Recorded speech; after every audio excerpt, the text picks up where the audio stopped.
السلام علیکم۔ 1 منٹ سے پہلے آنا ہے میرے پاس تو ٹھیک، ورنہ میں وہ جو دور ہو کر بیٹھا تھا اب آدھی ادھوری دھمکی دی تھی اس کو، ورنہ کیا کیا کر لیں گے بتائیں تو صحیح۔ وہ اب کی بار رخ موڑتی غصے سے بولی تھی۔ روشنال اس کے پاس پھر کھسکا، اب کی بار ایک زوردار بوسہ اس کے گال پہ دیا، اسے مکمل بازوؤں کے حصار میں لے لیا تھا۔ روشنال ساکت سی ہو گئی تھی، اس کا دل دھک دھک کر رہا تھا۔ چھوڑیں، وہ اس کی گرفت سے نکلنے کی کوشش کر رہی تھی، وہ ضدی ہو جاتی تھی۔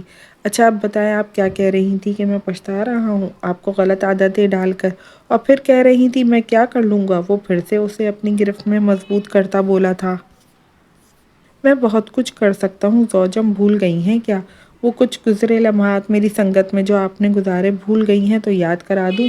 اور ضد کرنا اچھی بات نہیں ہوتی، جیسے بالکونی پر کی تھی اس دن کی طرح بہک گیا نا تو پھر کدھر جاؤ گی؟ وہ یہ کہتا جھک کر اس کی ناک سے ناک مس کرتا بولا تھا۔ پیچھے ہوا، تمہیں نیند نہیں آ رہی؟ مجھے تو آ رہی ہے، سکون کی ضرورت ہے، اور وہ یہ سکون یہاں سے مل سکتا ہے۔ وہ یہ کہتا اس کی گود میں سر رکھ کر لیٹ گیا تھا۔ اشنال نے پھر کچھ نہیں کہا، وہ اس کے گھنے بالوں میں ہاتھ پھیرنے لگی تھی۔ وہ شدید تھکا ہوا تھا، یا اس کی نرم انگلیوں کے لمس کا جادو تھا کہ وہ دیوتائی حسن رکھنے والا شہزادہ اچانک سو گیا۔ وہ سوتے ہوئے لگتا ہی اتنا پیارا تھا کہ وہ دیوانوں کی طرح اسے دیکھتی، جھک کر اس کی آنکھوں پہ لب رکھ چکی تھی۔ وہ ایسے ہی سوتا رہا تھا۔ اشنال وارفتگی سے اسے دیکھنے لگ پڑی تھی، یہ بھی سمجھ نہ لگی کہ وہ جاگ گیا ہے۔ یہ رات ورات دیکھنے کا سلسلہ کب سے شروع ہوا زوجم؟ آنکھوں میں چمک، مگر انداز سادہ تھا۔ تو آپ کو دیکھنے پر بھی ٹیکس دینا پڑے گا؟ وہ زچ ہوئی تھی۔ نہیں بالکل نہیں، بلکہ مجھ سے لے لو جتنا لینا چاہو، مگر شرط یہ ہے کہ یوں سوتے ہوئے نہیں بلکہ میری آنکھوں میں آنکھیں ڈال کر دیکھا کرو زوجم۔ وہ اس کو دیکھتے شریر سا بولا تھا۔ ویسے مجھے اٹھا ہی دیتی، تھک گئی ہوگی، لیٹ جاؤ اب۔ اس نے فون اٹھا کر ٹائم دیکھا تو 10:30 بج رہے تھے۔ آپ سوتے ہوئے لگ ہی اتنے اچھے رہے تھے کہ اٹھانے کا دل ہی نہیں کیا، اس نے سادگی سے کہا تو وہ اس کی گود میں سر اٹھاتا اٹھ کھڑا ہوا تھا۔ کہاں جا رہے ہیں اب؟ وہ اس کو یوں اچانک اٹھنے سے گھبرا گئی تھی۔ درد ہو رہا تھا کافی، اسی لیے نماز نہیں پڑھ سکا۔ تم سو جاؤ، وہ اپنے کپڑے الماری سے نکالتا ہوا بولا تھا۔ میں نے تو نماز پڑھ لی ہے، لیکن مجھے بھی آپ کے ساتھ نفل پڑھنے ہیں۔ سپرمین، آپ کے ساتھ نماز ادا کر کے سکون ملتا ہے۔ وہ فجر کی نماز ہمیشہ اس کے ساتھ ادا کرتی تھی، عشاء کی نماز اس کے لیٹ آنے کی وجہ سے وہ خود ہی پڑھ لیتی تھی۔ آج تو وہ پھر جلدی آ گیا تھا، یہ کہہ کر دوپٹہ اٹھاتی اٹھ کھڑی ہوئی تھی۔ یہ تو اچھی بات ہے، تم بیٹھو تب تک فریش ہو لوں، وہ یہ کہتا بات لینے چلا گیا تھا۔ وہ واپس آیا تو وہ وضو کرنے چلی گئی تھی۔ اس نے روشنال کے ساتھ نفل پڑھے تھے اور اس کے کندھے پہ سر رکھا تھا۔ ہم سفر کے ساتھ تو عبادت کرنے میں اپنا ہی لطف تھا۔ اس نے ایک دن سورہ رحمان کی فرمائش کی تو اب وہ اسے خوبصورت آواز میں روز سناتا تھا۔ اشنال کی ہر دعا میں بہن سے ملنے کی دعا ضرور ہوتی تھی۔ انا، میں نے آج نہیں جانا مسجد نا۔ وہ جو پہلے اسے تیار کر چکی تھی اب اسے چھوٹے سے دوپٹے کا حجاب کروا رہی تھی۔ وہ اس کی ضد سن کر اس کی طرف متوجہ ہوئی تھی۔ میری مانو تو بہت اچھی بچی ہے نا، مسجد جائے گی؟ مسجد تو گندے بچے نہیں جاتے نا، آپ تو اچھی بچی ہو، مسجد جاؤ گی تو اللہ آپ کو اتنی زیادہ چیزیں دے گا۔ وہ ہاتھوں کے اشارے سے بازوؤں کو کھولتی اسے بتا رہی تھی۔ انا، حافظ جی تو کہتے ہیں اللہ جی بڑے ہیں، تو اللہ سے ادب سے بات کیا کرو۔ پھر آپ کیوں کہہ رہی ہیں کہ وہ چیز دے گا؟ وہ تو چیز دیں گے، وہ تو سب سے بڑے ہیں۔ اور بختی اماں تو کہتی ہیں اللہ تعالیٰ جہنم میں ڈالیں گے۔ مانو یہ کہتی الجھی ہوئی سی لگ رہی تھی۔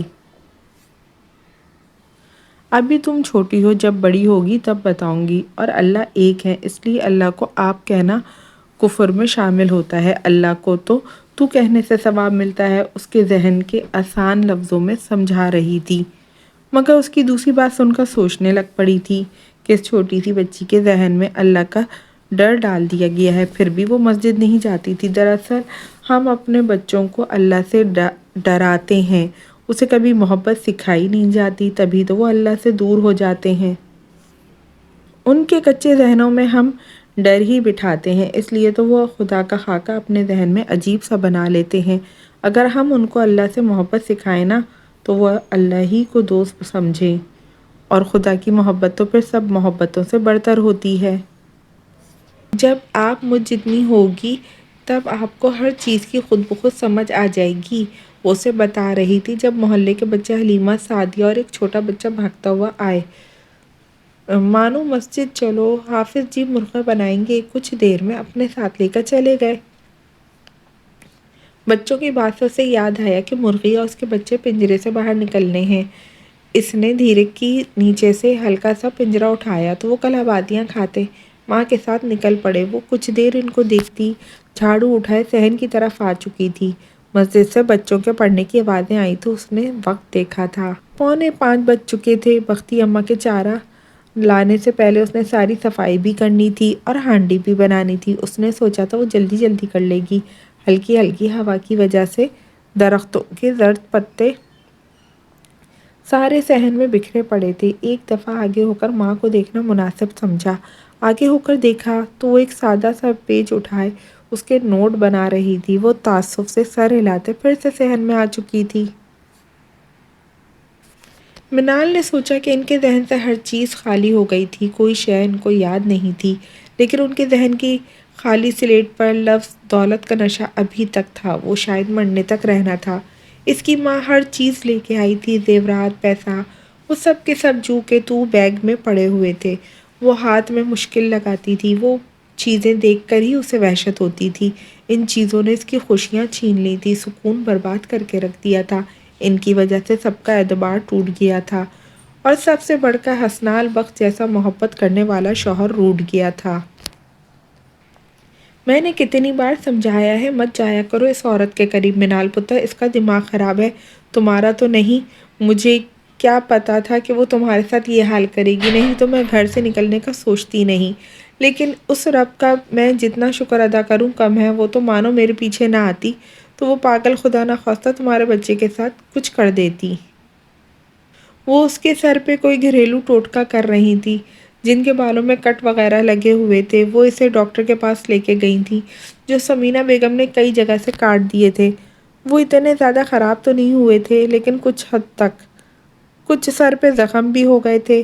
بختی اماں تو غصے اور صدمے سے پاگل ہو رہی تھیں۔ اس کو چھڑواتے وقت کئی خراشیں اور کینچیوں کے نشان ان کے ہاتھ پہ لگے تھے، لیکن انہیں پرواہ اپنی نہیں اس کی تھی، جو انہیں بہت اچھی اور سادہ لگتی تھی۔ اس نے قسم کھا رکھی تھی کہ اب کوئی کسی کو اپنا درد نہیں بتائے گی، لیکن اندر کے خالی پن نے اس خالی ماں کے سامنے در کھول کر رکھ دیا تھا۔ 5 ماہ سے تنہائی کا روگ اسے ڈس رہا تھا۔ انہوں نے اس کی چرپائی پہ بٹھا کر اپنے ساتھ لگایا تھا۔ وہ ایسے ہی روئی کہ پھر دونوں کا ضبط ٹوٹ گیا۔ آج ایک خالی ماں اپنے بیٹے کے غم میں اور ایک ہاری ہوئی بدنصیب بیٹی آہو بکار میں رو رہی تھی۔ ان کو اپنے 8 سال سے محروم بیٹے کا غم آنسو کے ذریعے نکالا تھا۔ ان کا یہ 8 سالہ پرانا زخم اب تازہ ہوا تھا جیسے ابھی کل ہی کی بات ہو، اور ان کے سبھی زخم ہرے تھے۔ پھر منال نے ہی ان کو بڑی مشکل سے چپ کرایا تھا۔ منال بہن کو سوچ کر پریشان رہنے لگی تھی، کیونکہ 5 مہینے سے بہن کا لاپتہ ہونا تو پریشانی کی بات تھی۔ ویسے تو سب نارمل تھا، لیکن پھر بھی سب کی زندگیوں میں پریشانی تھی۔ صغیر صاحب نے یہ کہہ کر مطمئن کر دیا تھا کہ وہ ماں کے ساتھ ہے، خوش ہی ہوگی، کیونکہ اس کی ماں نے سب اسی کے لیے تو کیا ہے۔ کسی گھر میں ہستی خوشی رہ رہی ہوگی۔ کیا ہوا، کیا سوچ رہی ہو زوجم؟ روشنال جو اس کی سوچوں میں دیکھتے ہوئے اس کے پاس آ جمع تھا، اسے اپنے پاس لگایا تھا۔ منال آپی کے بارے میں سوچ رہی ہوں۔ وہ جو بیٹھی منال اور اپنا موازنہ کر رہی تھی، وہ اس کے پاس بیٹھ کے آ کے بیٹھا تو اس کے سینے پہ سر ٹکا گئی تھی۔ وہ کوئی ایسا وقت ہو تو جو تم نے گزارا تھا یار، کیا پتا وہ اپنی زندگی میں خوش اور مگن ہو، فضول میں مجھے پریشان کرتی رہتی ہو۔ وہ اس کے چہرے پہ سکون سا ہاتھ پھیر رہا تھا، مگر ہر روز اس کا ذکر سن کر پریشان ہو جاتا تھا۔ گھر میں میرا دل نہیں مانتا کہ وہ خوش ہے، مگر میرا دل نہیں مانتا کہ وہ خوش ہے۔ آپ بھی تو ایسے کہہ رہے ہیں جیسے وہ آپ کی کچھ نہیں لگتی۔ وہ بولی تو اداسی تھی، خفگی سے اسے پرے ہوئی تھی۔ اوہ سوری، میں نے ایسا کچھ بھی نہیں کیا۔ اس نے بے بسی سے سر پہ ہاتھ رکھ لیا تھا۔ آج تمہاری دوست سارا میرے آفس میں آئی تھی۔ کچھ پل بعد وہ ریلیکس ہوا تو کچھ یاد آنے پہ بتایا تھا۔ کدھر آئی تھی؟ میرا پوچھا تھا سارا نے۔ وہ سارا کا نام سن کر اسے سننے کو بےتاب ہوئی تھی۔ زوجم، وہ تمہارا ہی پوچھ رہی تھی نا؟ تو وہ میری سہیلی ہے، نہ ہی میں اس کے ساتھ اکیڈمی میں چھپ چھپ کے پڑھانے جاتا تھا۔ آپ کو کیسے پتا چلا؟ مجھے پتا تھا وہ کوئی نہ کوئی راز کھول دے گی۔ اس کے پیٹ میں تو کوئی بات ٹکتی ہی نہیں۔ وہ پہلے شوق ہوئی تھی، پھر غصہ ہوئی تھی۔ اس بیچاری نے مجھے نہیں بتایا۔ مجھے علم تھا کہ میری زوجم میرا احسان اپنے اوپر سے اتارنے کے لیے بچوں پہ احسان کرنے جاتی ہیں اور ان کا برائٹ فیوچر اور زیادہ روشن کر کے آئی ہیں، لیکن پھر بھی تمہارے وہاں پہ کیے نقصان میرے ہی پلے پڑے ہیں۔ لیکن وہاں کوئی ایسا شخص ہوتا جو تمہیں اکیلا سمجھ کر ہراساں کرتا، لیکن کبھی سوچا تھا میری زوجم نے؟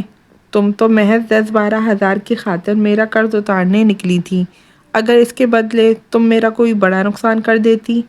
مگر اللہ کا شکر ہے اس نے تمہیں ہر شر سے بچایا، اس لیے سختی کرتا تھا۔ میں جانتا تھا میری یہ زوجم بونگی سی ہے۔ وہ سچائی بیان کر رہا تھا۔ اچھا نا، سوری، یہ بتائے نا سارا کیا کہہ رہی تھی؟ وہ فی الحال کے لیے اس کی بات کو نظر انداز کر گئی تھی۔ اس کی شادی ہے اگلے ویک میں، اس لیے وہ انویٹیشن کارڈ دینے آئی تھی۔ ہیں سچی؟ مجھے لے کے جائیں گے نا؟ وہ آس بھری نظروں سے دیکھ کے بہت معصومیت سے پوچھنے لگی۔ اللہ جی نہیں، میں اکیلا ہی پٹاخے بجانے جاؤں گا۔ تم کہو تو چھوارے بانٹ کے آؤں گا۔ پاگل لڑکی، تمہارے لیے ہی تو جا رہا ہوں، ورنہ وہاں میرا کیا کام؟ اس کی بات سنتے روشنال کا دل کیا کہ اپنا ماتھا پیٹ لے۔ آپ بہت اچھے ہیں، یہ کہتی اس کے گلے کے گرد بازوؤں کا ہار ڈالا تھا۔ نہیں، بالکل بھی نہیں۔ روشنال نے ایک دم سے اسے بیڈ پر گرایا اور خود اس کے اوپر سایہ فگن ہوا۔ یہ کیا کر رہے ہیں؟ وہ بری طرح ہکلا کر رہ گئی تھی۔ اسے بالکل نہیں اندازہ تھا کہ وہ اس طرح کرے گا۔ وہ اس کے مضبوط آہنی سینے کے نیچے بالکل دب کے رہ گئی تھی۔ مینس، یہ کہتے ہوئے اس کے دوپٹے کو گلے سے نکالا اور اس کی گردن پہ لب رکھے تھے۔ پلیز پلیز، آپ تو بہت اچھے ہیں نا؟ یہ سنتے اس کی ہچکی ہی بند ہو گئی تھی۔ نہیں، بالکل بھی نہیں زوجم، میں تو بہت برا ہوں۔ اب کی بار نفی میں سر ہلاتے ان نشانوں پہ لب رکھے تھے جہاں کچھ عرصہ پہلے زخم دیے تھے۔ اشنال میں تو طاقت ہی نہیں تھی کہ اسے روک سکے۔ وہ شخص محبت کے معاملے میں بہت بے باک تھا۔ چھوڑے نا، اس کے بالوں کو کھینچنے لگی تاکہ وہ ہٹ جائے۔ وہ پھر بھی نہیں ہٹا۔ اب کی بار اس کے گریبان کو زور سے کھینچا تو روشنال کو غصہ آیا اور اس کے ہاتھ پکڑ کے قابو کیے تھے جو ہر روز اس کا مزہ خراب کر دیتی تھی۔ آپ بہت برے ہیں۔ وہ بکھرتی سانسوں پہ قابو پانے کی کوشش کرتے اب کی بار اپنے اوپر جھکے روشنال کے گرد باہوں کا گلے کا ہار بنا لیا تھا۔ شکر ہے تمہیں جلدی سمجھ آ گئی۔ اس کی بات سن کر خوبصورت سا کہکہا کمرے میں گونجا تھا۔ اشنال نے اسے ہنستے دیکھ کر مسمائر ہو کر اوپر ہو کر اس کی کشادہ پیشانی پر لب رکھے تو روشنال نے پیچھے ہو کر اس کے گال کے ساتھ اپنے بیئرڈ زدہ گال رب کیے تھے۔ گندے! اشنال کو ایسے الجھن سی ہوئی تھی کیونکہ اسے داڑھی چبھی تھی۔ اسے ایسے لگے کہ کانٹے چبھے ہوں۔ وہ تنگ آ گئی تھی۔ روشنال نے اسے اپنے گال صاف کرتے اور اس کی گلابی رنگت کو دیکھا تو پیچھے ہو کر لیٹ گیا تھا۔ کچھ ہی پل میں وہ سو گیا تھا اور اشنال اسے دیکھنے لگ پڑی تھی۔ حسنال جو وقار کے بارے میں پوری تحقیق کر رہا تھا، اسے یہ تو پتہ لگ گیا تھا کہ وہ سٹی ہاسپٹل میں ہے۔ وہ روزانہ چکر لگا رہا تھا لیکن وقار نامی شخص ابھی تک بے ہوش تھا۔ وہ جیسے ہی ایک روم سے نکلا اسے سیڑھیوں پہ منال کی جھلک محسوس ہوئی تھی۔ اس نے ایک دفعہ لیکن وہ سیڑھیوں سے اتر گئی تھی۔ اس کے ساتھ بنی دوسری سیڑھیوں سے بھاگ کر اترا تھا۔ منال منال، اس نے پیچھے سے پکارا تھا، مگر وہ جو کوئی بھی تھی تیز تیز چلنے لگی۔ وہ پھر بھی اس کے پیچھے بھاگ رہا تھا۔ آخر اس تک پہنچتے اس کا بازو پکڑا تھا۔ وہ جو ایک جوان سی لڑکی تھی پیچھے مڑی اور ایک زناٹے دار تھپڑ اس کو مارا تھا۔ کیا بدتمیزی ہے، شرم آنی چاہیے تمہیں، شکل سے تو شریف گھرانے کے لگتے ہو۔ وہ لڑکی شروع ہو گئی تھی، یہ بھی نہ دیکھا کہ مخالف کس حال میں سے گزر رہا ہے۔ سوری سسٹر، مجھے لگا تھا کہ میری کوئی عزیزہ ہے۔ I am really sorry. اسے لگا کہ وہ غلطی پر ہے، اس لیے اسے معافی مانگنی تھی۔ ایسے تو آپ کو اپنی عزیزہ ہی لگے گی، تو کیا ایسے ہی تھپڑ کھاتے رہو گے؟ وہ تنزیہ ہوئی تھی۔ اگر اس عزیزہ کے لیے مجھے جوتے بھی کھانے پڑے نا تو بیچ میدان میں، تو خدا کی قسم کھا لوں گا۔ ایک شرط یہ ہے کہ وہ مل جائے، اس نے نم ہونٹوں پر مگر چہرے پہ مسکان لیے کہا تھا۔ کیا اتنی محبت کرتے ہیں ان سے کہ اس کا ذکر کرتے آپ کی آنکھوں میں نمی آ گئی ہے اور چہرے پہ مسکراہٹ؟ اگر اتنی ہی محبت کرتے ہیں تو ان کو پرپوز کریں اور شادی کر لیں۔ وہ لڑکی متاثر ہوتے غصہ بھلائے اسے مخاطب ہوئی تھی۔ محبت تو کی تھی لیکن اس کا ثبوت نہیں دے سکا۔ محبت میں تو قوت برداشت ہوتی ہے، محبت میں تو غصہ اور انائی نہیں چلتی۔ ایسے رشتے بے نام ہو جاتے ہیں۔ کیا آپ کی محبت مر چکی ہے؟ اس نے اس نوجوان کو اداس دیکھ کر مشکل سے سوال کیا تھا۔ نہیں، مار دی ہے۔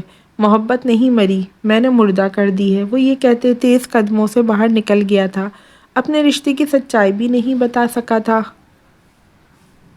سوری مسٹر، جو بھی تھا، مگر مجھے تھپڑ نہیں مارنا چاہیے تھا آپ کو، وہ پیچھے سے بولی، لیکن تب تک وہ تیز قدموں سے نکلا تھا۔ حسنال گھر پہنچا تو ماں اور بابا اسی کا ہی انتظار کر رہے تھے۔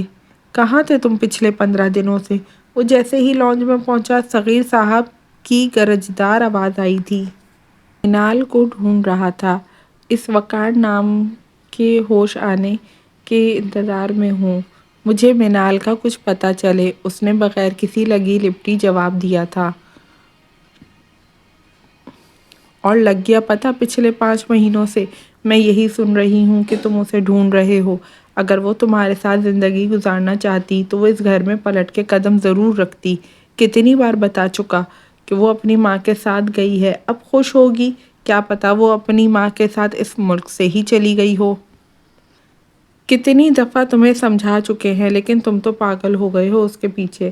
ہم سب تم سے کہہ رہے ہیں اپنی زندگی کو خراب مت کرو اور آگے بڑھو۔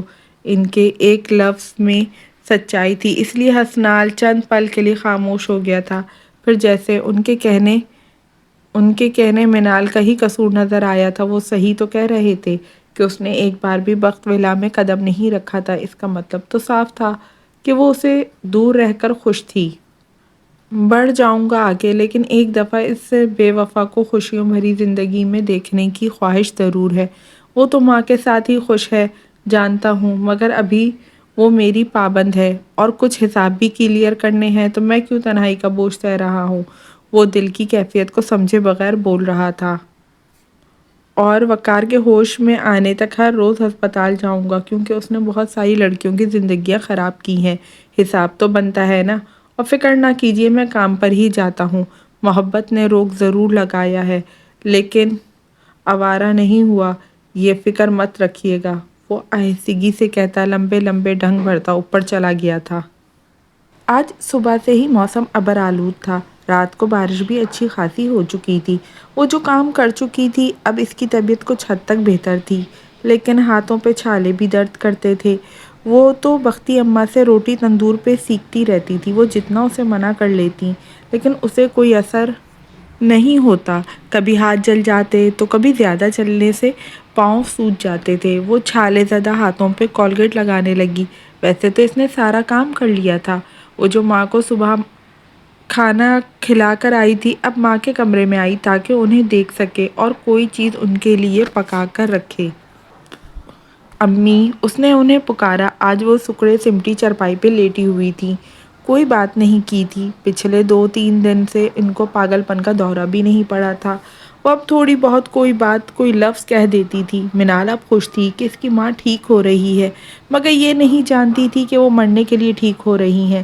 کاش جان لیتی، اپنی اس آخری خوشی کو بھی دفنا دیتی۔ امی، اس نے پھر پکارا۔ وہ تو پہلے کچھ نہ بولیں، اس کی طرف خالی خالی نظروں سے دیکھ رہی تھیں۔ اس نے ان کا چہرہ تھپتھپایا تھا۔ امی، آپ ٹھیک تو ہیں نا؟ امی امی کیا ہوا ہے آپ کو؟ وہ ان کے ہاتھ ملنے لگی جو ٹھنڈے ہو رہے تھے، ان کی آنکھوں سے قطرے مسلسل گر رہے تھے۔ مجھے معاف کر دینا، اشنال کو کہنا مجھے معاف کر دے، سب کو کہنا مجھے معاف کر دے۔ دنیا میں ان سب کے سامنے معافی مانگنی ہے۔ وہ آج بہت مشکل اور ٹوٹے پھوٹے لفظوں سے معافی مانگ رہی تھی۔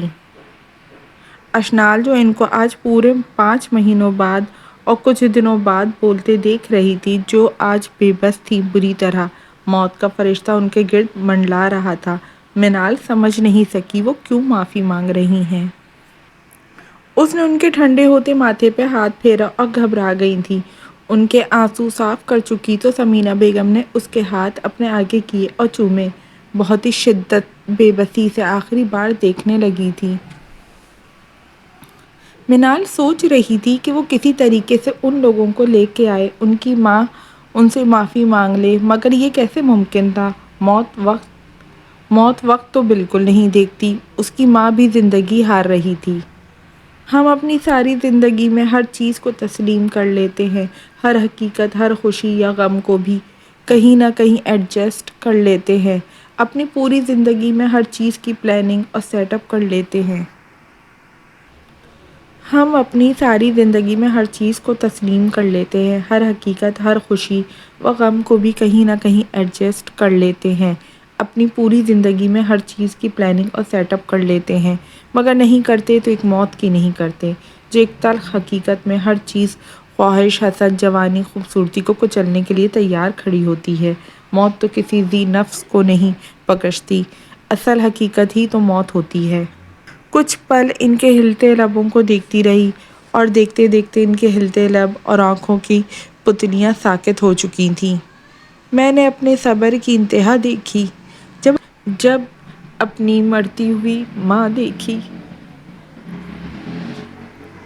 منال بس ساکت سی بیٹھی دیکھ رہی تھی، اس نے شور نہیں کیا تھا، بس ساکت سی بیٹھی ماں کے ساکت چہرے کو دیکھتی رہی، پھر ان کی آنکھوں کو بند کیا تھا، ان کا منہ صاف کر کے، ہاتھوں کو جلدی سے سیدھا کر کے ان کے سینے پہ رکھے تھے، ٹانگیں سیدھی کی تھیں۔ وہ شور کیا کرتی، آخر سب کچھ ختم ہو گیا تھا، آخر بے نام سا رشتہ بھی ختم ہو گیا تھا۔ سمینا بیگم کی وفات کو 20 دن سے اوپر ہو گئے تھے۔ اس دن کے بعد وہ خاموش ہو گئی تھی۔ کوئی بلاتا تو بول لیتی، نہیں تو ہر وقت خلاؤں میں گھورتی رہتی۔ بختی اماں اب ہر وقت اس کے ساتھ سائے کی طرح ہوتی۔ اس کو کھانا تو وہ زبردستی کھلا رہی تھیں۔ وہ اس کی حالت دیکھتی ہی حتمی فیصلہ کرنے کی ٹھان چکی تھی۔ وہ کل بھی اسے گاؤں کے چھوٹے سے ہسپتال میں بمشکل لے کے گئی تھیں، لیکن وہاں کوئی اچھی دوائی اور الٹرا ساؤنڈ کی سہولت نہیں تھی، اس لیے وہ اسے شہر کے اچھے اور بڑے سے ہسپتال میں لے کر جانا چاہتی تھی۔ وہ مجید چاچا سے بات بھی کر چکی تھی، جس کے لیے وہ راضی بھی ہو گئے تھے۔ اب اسے شہر لے جانے کا معاملہ حل کرنا تھا۔ منال پتر، بس کر دیں، ہر وقت ایسے نہ بیٹھی رہا کر۔ وہ جو ماں کی دواؤں کو گھور رہی تھی، ان کی چیزیں ہر جگہ نظر آ رہی تھی، وہ ماں کو بھول نہیں پا رہی تھی۔ بختی اماں مجھے امی کی قبر پہ لے جائیں گی، اس نے جیسے منت کی تھی۔ مگر تمہاری طبیعت نہیں ٹھیک، وہ یہ کہتی اسے باہر پلنگ پر لے آئی تھیں۔ بختی اماں مجھے لے چلے نا، میں نے دیکھنا ہے ان کی قبر کو، اس نے عرضی کی تھی۔ ٹھیک ہے، کب جانا ہے؟ انہوں نے اسے دیکھ کر پوچھا تھا۔ ابھی لے چلے نا، میں نے ابھی جانا ہے، وہ جھٹ سے بولی تھی۔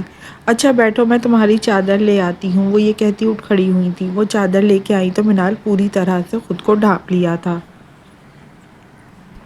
بختی اماں میں وضو کر کے آتی ہوں، ایک دم سے اس نے کہا تھا، پھر آہستگی سے وضو کرنے چلی گئی تھی۔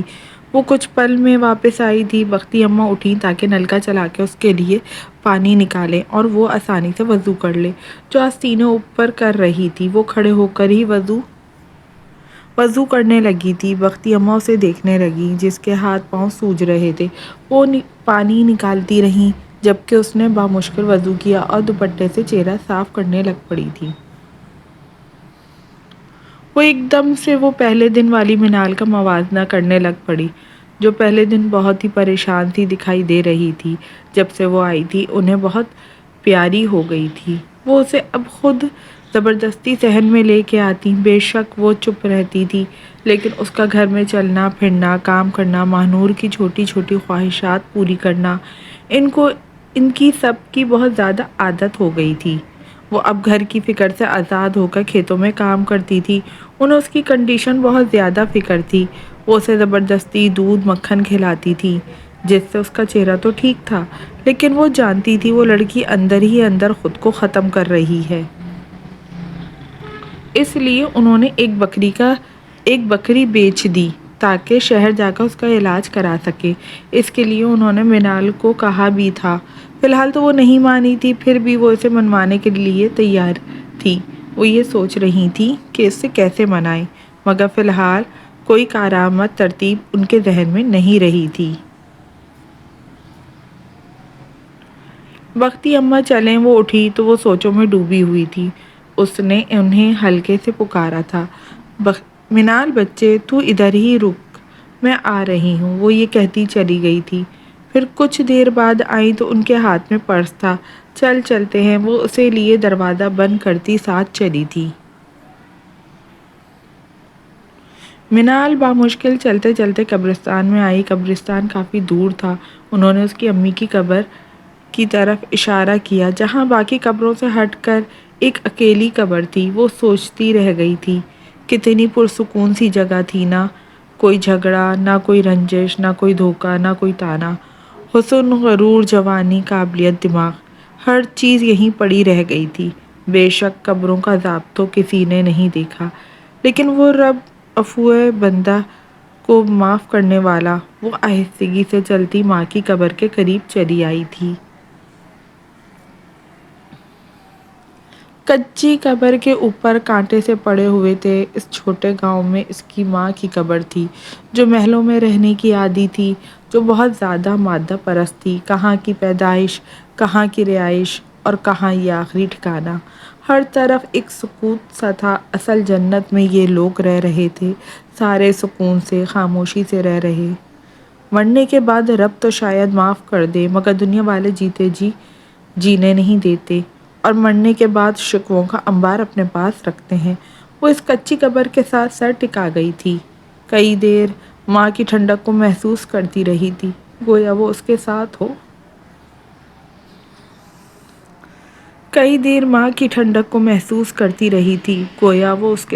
ہو۔ پل میں بچپن کے کتنے مناظر کھو گئے تھے، جس میں وہ اپنی ماں کا دوپٹہ کھینچتی، اس کے بال سے بگاڑتی، ہر چیز یاد آئی تھی۔ بختی اماں اس کو دیکھ رہی تھی، جو قابل رحم تھی۔ کچھ دیر اٹھتی، اس نے فاتحہ کے لیے ہاتھ اٹھائے تھے، ان کی بخشش کے لیے دعا مانگی۔ غم دل میں بن رہا تھا، آنسو پھر بھی نہیں آئے تھے، آنسو بھی جیسے روٹھ گئے تھے۔ ماں کی قبر سے اٹھتے اسے یہ خیال آیا تھا کہ قبرستان کو قبرستان نہیں بلکہ شہر محبت، یعنی محبتوں کا شہر کہنا چاہیے، کہ جہاں قدم قدم پر کسی نہ کسی کی محبت دفن ہے۔ بظاہر یہ جو مٹی کے ڈھیر لگتی ہے نا، اصل میں یہ کسی نہ کسی کی جان ہوتی ہیں۔ وہ تو محبتوں کے شہر میں آئی، اس کا اٹھنے کا دل ہی نہیں کیا تھا۔ آخر بختی اماں اسے مشکل سے قبرستان سے اٹھا کر لے گئی تھیں۔ وہ اسے رکشے میں بیٹھتی ایک چھوٹی سی مارکیٹ میں آئی تھی تاکہ اس کے لیے چپل اور سوٹ وغیرہ لے کے جائیں۔ اس کے کپڑے تو بہت زیادہ تھے، وہ جانتی تھی کہ وہ سوٹ اسے تنگ ہو گئے ہیں، اس لیے اس کے لیے 2 جوڑے نئے لا کر دی۔ ان کے گھر رہتی تھی، اس لیے ان کا فرض بنتا تھا۔ دوسری بات، انہوں نے اسے شہر لے کے جانا تھا۔ وہ اسے ایک چھوٹی سی دکان پہ لے کے آئی تھی، اس کے لیے کپڑے لینے۔ منال نے سمجھا کہ وہ اپنے لیے لے رہی ہیں۔ منال پتر کوئی اپنے لیے پسند کر لو، سارے کپڑے تنگ ہیں۔ وہ اسے وہاں پر اسٹول پہ بٹھاتی ہوئی بولی تھی، جو کہ چھوٹی سی کپڑوں کی شاپ تھی۔ نہیں نہیں بختی اماں، میرے کپڑے ہیں۔ وہ ان کی بات سنتی انکار کر گئی۔ وہ ان پہ بوجھ نہیں بننا چاہتی تھی، اس لیے مزید نہیں کہا۔ ٹھیک ہے، پھر مجھے ماں مت کہنا، انہوں نے بلیک میل کیا تھا۔ وہاں پہ کپڑے طے کرتا ایک درمیانی عمر کا شخص ان دونوں کو بڑی دلچسپی سے سن رہا تھا، اور یہی منال کی ضد ختم ہوئی تھی، انہوں نے اسے بے بس ہی اتنا کر دیا۔ اور یہی منال کی ضد ختم ہوئی تھی، انہوں نے اسے بے بس ہی اتنا کر دیا تھا۔ اس کے 2 سوٹ لیتی، اس کے لیے شال لی تھی۔ بختی اماں، میں نے مانو کے لیے فراک اور گڑیا لینی ہے، اس وقت مجھے کچھ پیسے چاہیے، میں گھر جاتے ہی آپ کو دے دوں گی۔ مانو کے لیے جو لینا ہے لے لو، اور منال آج کے بعد اس طرح بات نہ کرنا۔ غریب ضرور ہوں لیکن کنجوس نہیں ہوں، اتنی جھجک کر بات مجھ سے مت کیا کرو، میں نے تمہیں بیٹی کہا ہی نہیں، سمجھا بھی ہے۔ وہ اب سخت سی بولی۔ منال شاپ والے انکل کے سامنے کھسیا کر رہ گئی تھی۔ پھر وہ اس کے لیے سوٹ اور شال لیتی، مانو کے لیے فراک اور گڑیا لیتی، جلدی سے نکلی تھی کیونکہ مانو کے گھر آنے کا وقت ہو گیا تھا۔ منال بھی مانو کے لیے فکر مند تھی۔ منال جو آج پرسکون تھی، ماں کی قبر پہ فاتحہ پڑھ کے آئی، اور جیسے اسے لگا کہ اس کی ماں کی روح سکون میں ہے۔ آج اس نے پہلے کی طرح مانو کو نوڈلز بنا کر کھلائے تھے۔ شام کا وقت تھا، وہ اسے پڑھا رہی تھی۔ آج تو گویا مانو بھی خوشی سے اچھل کود کر رہی تھی کہ اس کی انا آج اس کے لیے کام کر رہی تھی اور اس کے لیے فراک اور نئی گڑیا لے کے آئی تھی۔ وہ تو اچھل کود کر رہی تھی،